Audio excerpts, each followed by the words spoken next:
Use News Now Sports as your all-access pass to all things Hawkeyes. This is Eye on the Hawks, sponsored by University of Iowa Healthcare.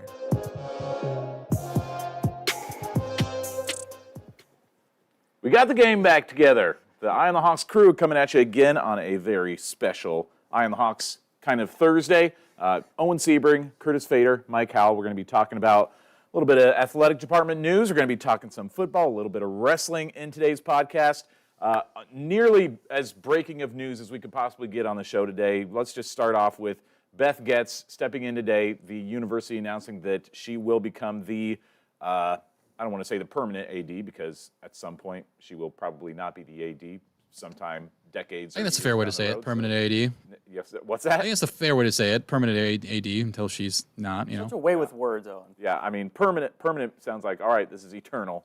But she is the official, full-time, the one and only athletic director for the University of Iowa.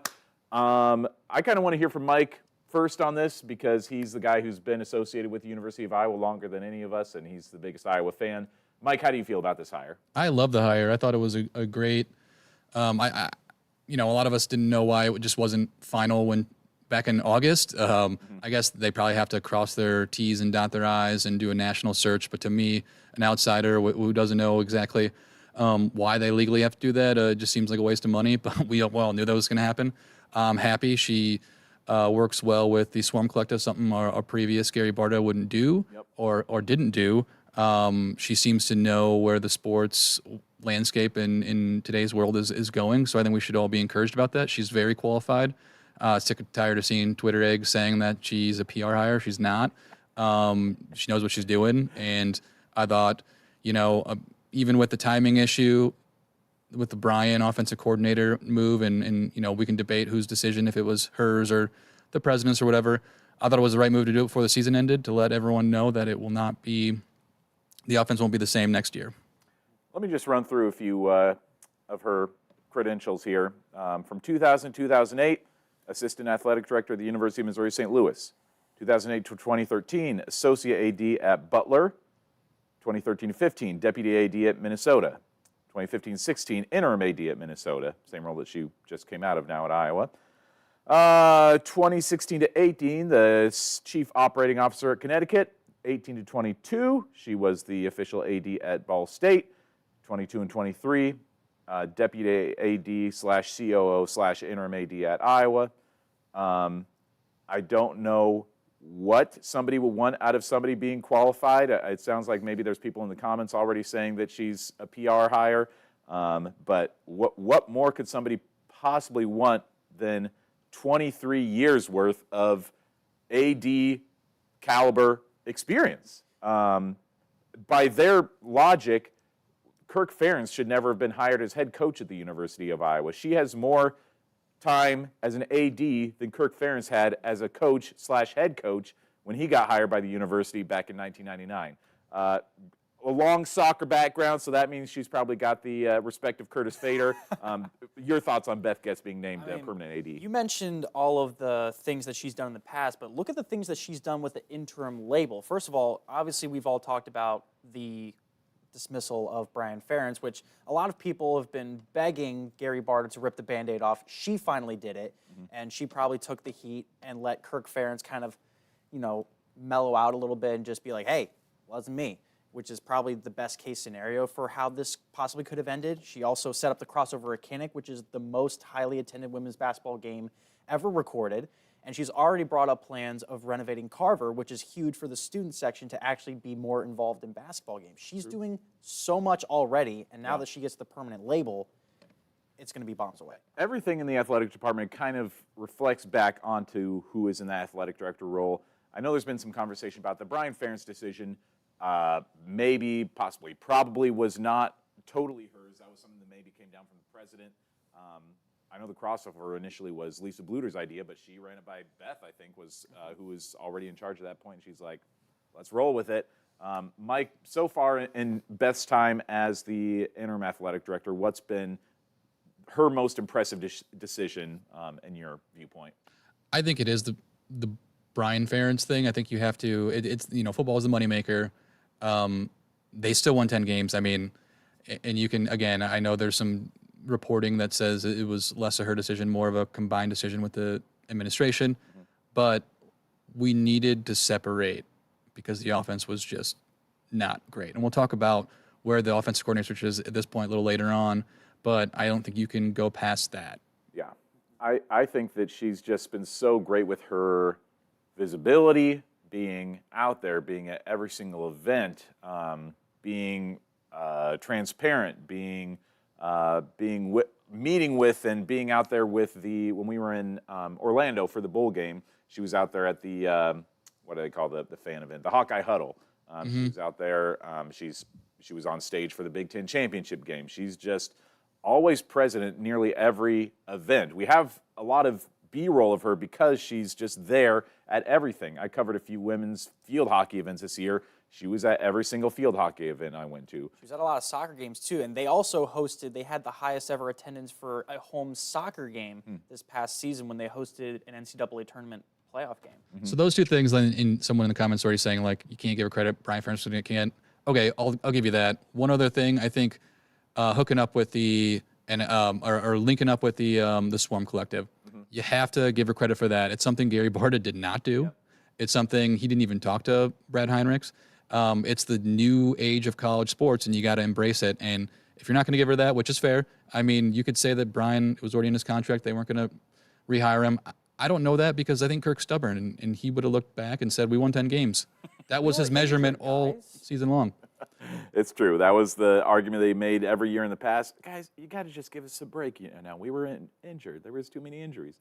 But yeah, so I think that's true, that she was the one. It's true. Like, it's an argument to be made. It's just, I think the philosophy of the offense just, it wasn't there. Yeah, for sure. And I just think that she is more forward and future thinking than maybe Gary Barta or a lot of other hires would have been. Just thinking about ways to change some things. It's not that she wants to come in and totally fire everybody and uproot all the traditions at the university, but I think that she realizes that there are a lot of changes happening right now in college sports, and she's somebody who's willing to come in and roll with that and make some changes. One of the big things I saw at one of the field hockey games I went to is that they're working on having a new facility built that's exclusively for the field hockey team, which is something that no other school in America has. And that's obviously, I mean, Iowa field hockey, as much as people probably aren't going to a lot of games, that is a serious institution at the University of Iowa. I mean, they probably have a richer history than maybe any other program. I mean, football, obviously, you could argue, but I mean, they've got a national championship. They've got, a whole slew of Final Fours to their credit. They've got a serious reputation. So, I went to the women's soccer game, NCAA tournament game, and when I was waiting for the bathroom, because the bathroom was near the field hockey field, just looking at the banners is kind of wild if you haven't been out there before. Yeah. So I just think that she has good thoughts. I think that I definitely don't want to buy into any stereotype of somebody talking about this being a diversity hire.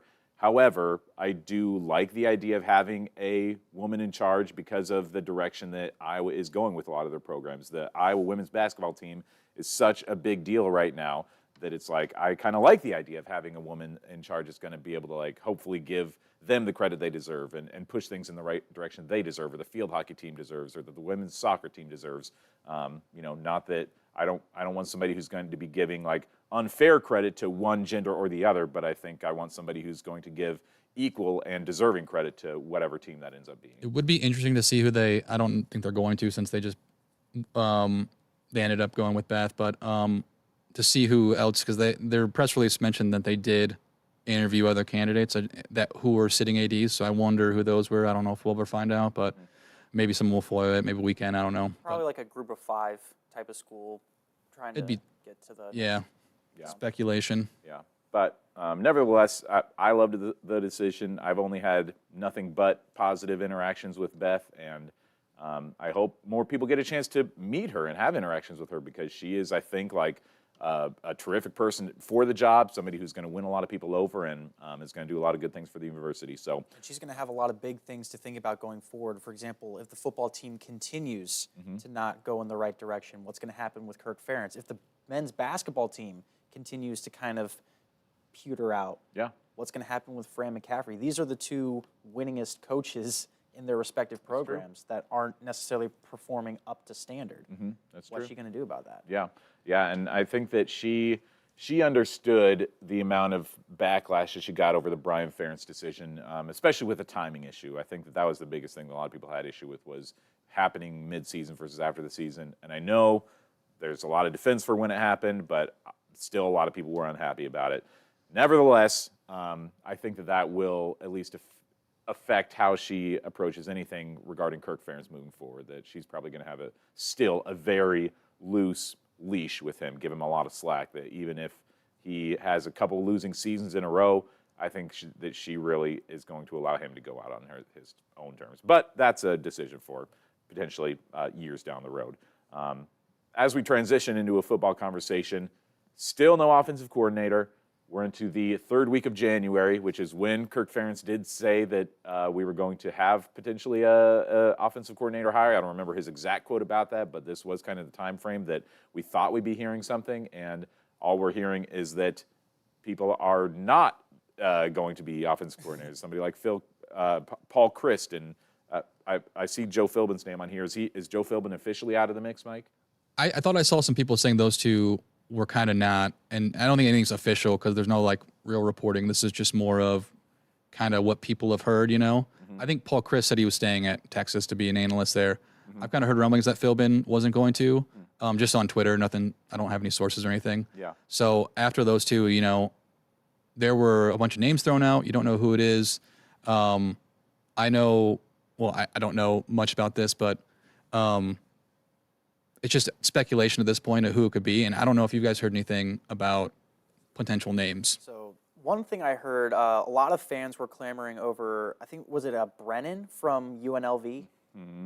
Yeah, there was some message board scuttlebutt. I know I was listening to the Eichel last night. He was on Twitter Spaces, and he said that he's heard that Ferentz didn't know who he was.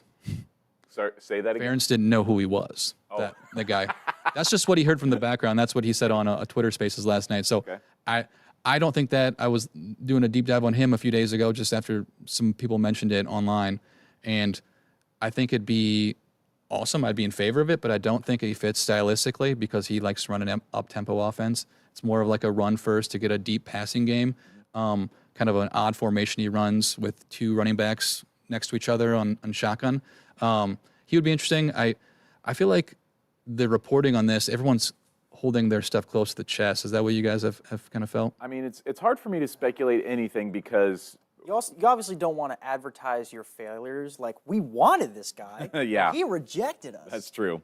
I just don't know much right now because in the midst of football season, we have a lot of time with other reporters, both on Saturday and on Tuesdays when we're doing media days. And so we get a chance to have those conversations with Eichholt or Doctorman or Leistico about like what they're hearing or any inside sources, and we just don't get those opportunities anymore. Now that it's basketball season, we're not around other reporters as much. So like personally, I've not heard anything, and so I just don't know. I heard somebody say that whoever is going to be the hire is a name that people have not brought up yet, somebody whose name has not really even been thrown out there in the conversation so far.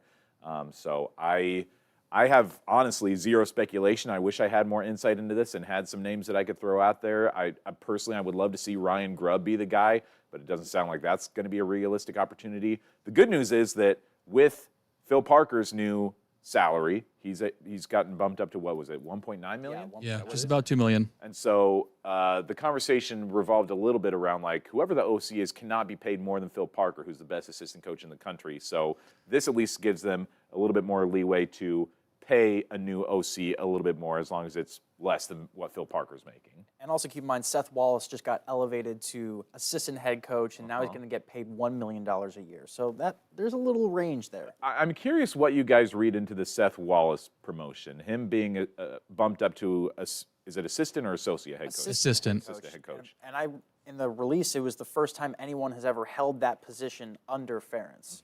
So if you're speculating, it could potentially be taken as an exit strategy. Is this person going to be the next guy to take over? But then, of course, there was that history that he had a couple years ago. A lot of people were complaining about what he was talking about with one of his linemen over the learning disability. And so there's a lot of mixed reactions there, but I think as far as the team is concerned, right now, I think they all believe in him. So, I mean, I don't see any reason. He seems like a really well-respected coach inside that program, maybe 1A or 1B after Phil Parker. I don't have no inside info on this, but I look at it as him and Parker were targets to get taken somewhere else, and they bumped their pay and gave him a raise. Yeah.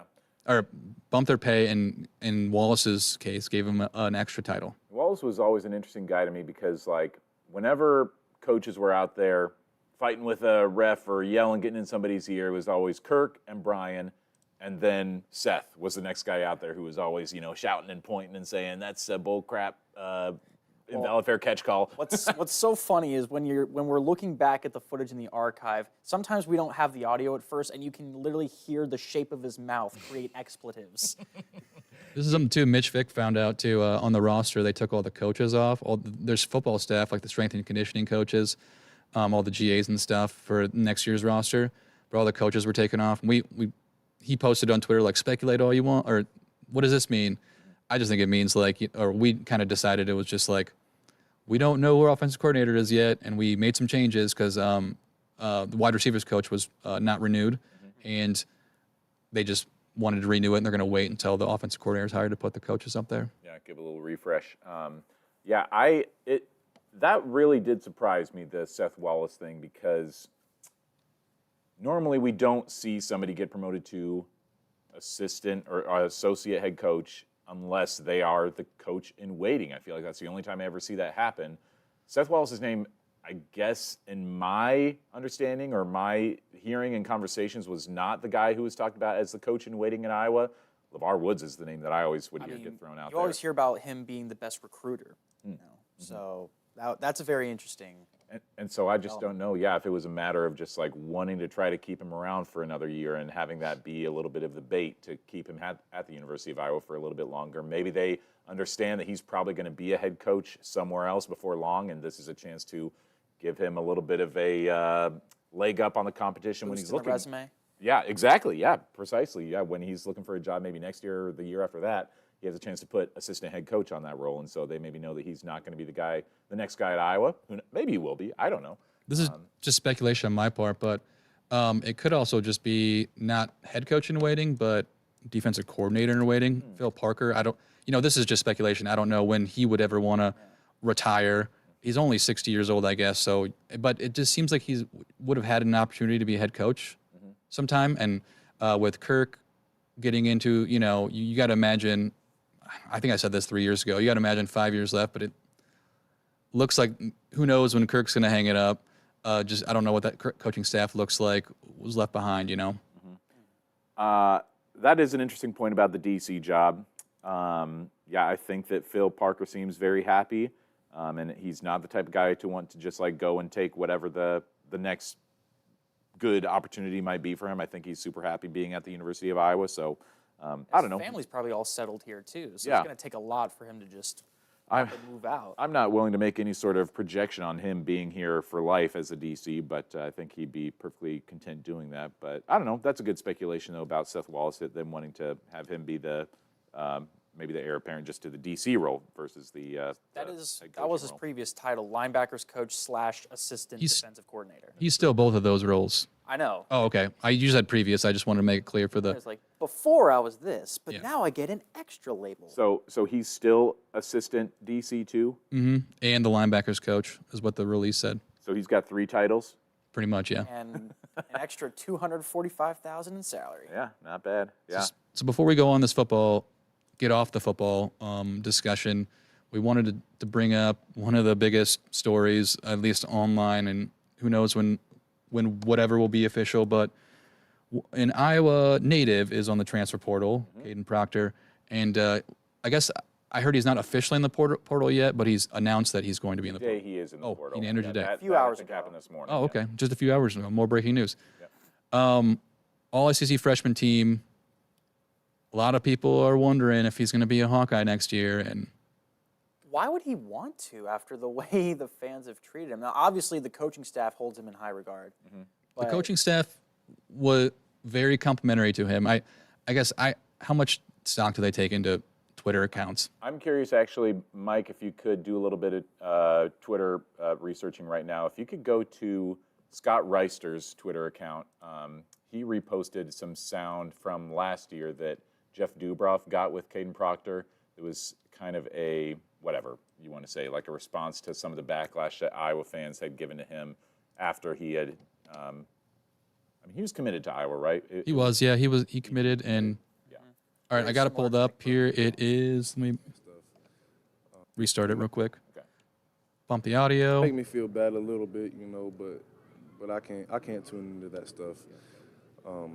It just mind blowing that, you know, 40-year-old, 50-year-olds like just calling me the P word and saying F you, you know, I'm gonna go to hell and stuff like that. And it's just crazy to hear. But I don't give into that stuff because, you know, if they were truly an Iowa fan, then they wouldn't have been talking about that, and they would have been happy for me to be going down to Alabama and representing the state of Iowa. It made me feel bad. Yeah, he's got fair points. However, Future Cyclone? that would be a big move. I personally think you're putting too much stock on the fan treatment. I don't think he would make his decision on that. And if he came back, those fans would switch like that, 100%. And I think it's also fair to point out that, like, I've been seeing some of the message board material from Alabama fans to Caden Proctor over the last day, and they've been given a lot worse than what some of the Iowa fans were saying last year. So let's not pretend like this is just, the Iowa fan base is bad and mean to Caden Proctor. This would be, there's people are in every single fan base across the country. Yeah, I mean, that was a huge bombshell with Nick Saban retiring. And obviously, you understand why. Good, he deserves to rest. Yeah. Wow. So I don't know. I mean, how badly do we want to see Caden Proctor on the roster? Again, Mike, as a Hawkeye fan, is this a guy that you would love to see here? I think he was all SEC freshman team. His PFF grade, for whatever stock you want to put in PFF, Matt Vandenberg and J.J. Watt don't care for PFF, but he was graded lower than Jennings Dunker. Jennings Dunker had a better PFF grade as a tackle than Caden Proctor did. So, but is this still a dream get if you're a Hawkeye fan? I think it's 100%. I mean, this line got better through the years, and Caden played better at the end of the year too, which is to be expected. He was playing for Alabama, playing SEC defenses, and you saw that's true. how Tennessee was 8-4, and the SEC kind of tore up the Iowa a little bit, but he was rated higher than Mason Richmond, our other tackle. That's true. So, And that's his natural position. He protects the blind side, right? and those guys are in their third, fourth year. Imagine what his skill set will be in third or fourth year if he stays that long in the Kirk Ferentz offense. I mean, he's probably going to go to the NFL early as a top pick. You'd assume no matter what he plays, just because of his size and his ability. So, I mean, you have to say yes. I can't hardly imagine what that offensive line would be like with Caden Proctor and Jennings Dunker anchoring the tackle position on both sides of the offensive line. That would be a dream scenario if you're an Iowa quarterback, especially. Those guys protecting Cade McNamara. Especially if you're a pocket passer like Cade McNamara is, and with his repeated injury to obviously his calf early and then lately the ACL injury, he's not going to be able to move that much, you would think. And Tyler Barnes made that exact same point a year ago, or 2 years ago, I guess, when commitment day happened, and he kind of said, like, hey, in the day of the transfer portal, we need to be, like, supportive of these guys because you never know what the future holds, and that's exactly in the scenario we're at right now. So, fans, if you are a D-bag on Twitter and say mean things to people when they decommit from university, like, that can be that can affect their stock down the road, potentially. This is 247 Sports. They crystal balled he'd go to Iowa. Yeah. So take it for what it's worth. He hasn't, officially flipped yet, but By the way, they'll learn when they play the new NCAA football game, and they're trying to reel in the transfers in the summer. We, potentially speculate out about a possible future Hawkeye, but somebody that is part of the football team right now and is taking his talents over to the wrestling program for the time being is Ben Keeter, a guy who we didn't see on the football field at all this year, and we are seeing him now for the first time. First wrestling match the other day against, who were they playing, Minnesota? Yeah, they're playing Minnesota. And Wrestling Minnesota. Wrestling Minnesota. Listen, listen. They're in a duel, Owen. It's a duel. I was raised in Iowa, but my wrestling knowledge is still limited. But we get a chance to see Ben Keeter for the first time. A lot of excitement around this kid and just his aura around high school being, one of the best football players in the country, one of the best wrestlers in the country.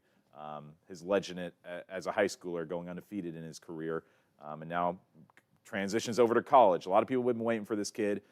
Curtis, sounds like you've had a chance to watch him a little bit closer. Yeah, Ben Keeter, first off, you can tell at the very end that he's not quite in wrestling shape yet. And what I'm very intrigued is maybe not this year, but next year, because keep in mind, we have 3 incoming linebackers coming in this year with Derek Weiskopf, Cam Buffington, and Preston Reese. And obviously now we have Nick Jackson and Jay Higgins coming back. Yep. So if he's wondering, if I'm not going to get on the field in football and I feel like I'm getting behind in wrestling, and I know I'm going to be a really good wrestler, if that affects my legacy, do I continue being a dual athlete anymore? Yeah, it's tough. And I have kind of had the same thought about, I don't know when this guy has a chance to actually see the football field with much regularity anytime in the next few years. And if you're watching on the YouTube stream, you can see some of the highlights of Ben Keeter going up against the University of Minnesota from the other night. Good reason to tune into the YouTube stream. And so I don't know. I think that this kid has a bright future in whatever he focuses on, and potentially he could have a bright future in both, but I do have a little bit of a hard time seeing him finish 4 years in both sports. It brings up an interesting question that, before I bring this up to you guys, I know that we had a chance to hear from Ben Keeter the other night after his match, and I know that he sounded like he was a little disappointed in his performance, even though he got the win, so he's 1-0 as a collegiate wrestler, but here's what Ben Keeter had to say after his first collegiate match the other night against Minnesota. And Drake just described your entrance as he had goosebumps. Yeah. Did you feel that? Yeah, I mean, it was pretty tough just sitting around all day and kind of just waiting for this, but it's just been something you dream of. I've been dreaming of as a kid from a young age, and now to actually get to do it, it's pretty surreal, but I just wanted to make sure I was focused on wrestling and not all the distractions, but it was still pretty cool. Yeah, I mean, he talked about, just being a little bit disappointed and maybe wanting to come out and giving more of a show for the fans who had been waiting to see him. Yeah, I mean, that's what he was talking about. He said, he knew what his opponent was going to do, but he still let him do it anyway. And obviously he got the win, but he was pretty disappointed in himself. And he said that, lungs-wise, he was okay, but in terms of, he needs to wear himself down muscular-wise in practice going forward in order to feel like himself on the mats. Ben has an opportunity, and if he were to reach his peak potential in both sports, his options are basically focus on wrestling, go win a gold medal one day, or stick to football, go and make, again, at the minimum, $500,000 as a rookie signing camp guy, and then see where your career goes from there. I have always debated this with myself. Would you rather win a gold medal or, let's say, be assured $1 million in the NFL? Me personally, $1 million. Okay. I think it depends on your background too. My family wasn't well off, so I think money holds a stake. But if you do come from where you're comfortable, I think the gold medal might mean a little bit more to some people. Yeah. How lucrative is professional wrestling? Obviously, there's WWE, but then there's UFC, which is mixed martial arts. Yeah. This is why I'm so out of my league in terms of wrestling. Is there a professional standard wrestling where, weight classes and takedowns? Maybe there is to some degree somewhere, kind of like there's a professional softball league, technically speaking, but for all intents and purposes, no. It's basically you're in the Olympics and then you're a coach, basically, is kind of what your options for wrestling. So, but I don't know. It's an interesting question. Would you rather win a gold medal or not? Being called an or Olympian is something that nobody can really say. Having a gold medal is something that, is a pretty elite status in American history. Here's what's upcoming for the men's team. I know that they're the men's wrestling squad. They're going up against Purdue tomorrow night. Got Illinois Northwestern after that. Not exactly the murderer's row of the Big Ten schedule, but a good chance to get things ironed out before they start to hit the Big Ten tournament and national championships. The roster has obviously been in flux all year with some of the guys who got who are not allowed to come back to the team because of the gambling scandal, but a chance to look ahead. And I don't know, how are we feeling about the wrestling squad? Mike, I don't know how much you follow wrestling, not having been at the matches personally, but yeah, what do you think about what you've seen out of this team? I've watched a few meets on TV when I think I turned on. I don't remember one last week. Actually, it was the one before Minnesota because I was wondering if Keeter would play or wrestle, and I was like hoping he would. And Criticized us about I know what they are you were. I doing? corrected myself, and they were talking about him potentially going, and then he didn't wrestle. They're ranked number 2 right now. It's all about this is like the Alabama of wrestling. So do I think they're a threat to the national title? I mean, I don't think so, but they are ranked number 2. So some of the meets that I've seen. The rankings change because last I checked, they were 3rd. Missouri was. Oh, they jumped them. Okay, that shows as much as I know. So. So I've watched them a little bit more, I think, and the suspensions have really done them in a little bit, especially at 184, Abe Assad. 184 is a very weak weight class right now. If some of these teams, like especially like Northwestern, 0-2, I could imagine them winning, 40-3, and the 3 is going to come at 184. I have not seen Aiden Riggins win a match. Yeah. It is pretty weak there. And at 285, Bradley Hill has been good.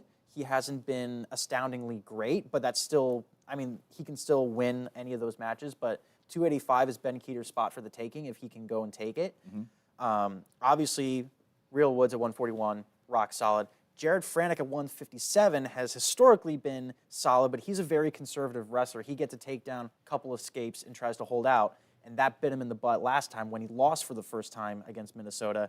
And so there's a lot of unease when it comes to it, and there's a lot of duels that have gone down to the 197 match where Jay Glazier has come up huge, and you just want more. Zach Glazier. Oh, Zach Glazier. Not the Fox NFL analyst, Jake. Son of a gun. But thank you. But anyway, you want more domination, and you're not seeing that. They nearly lost to Penn. It was very close. True. More domination from this schedule would be a huge sign for better. I think they still, have a chance to beat the number 2 team in the country. They're not going to beat Penn State almost no matter what.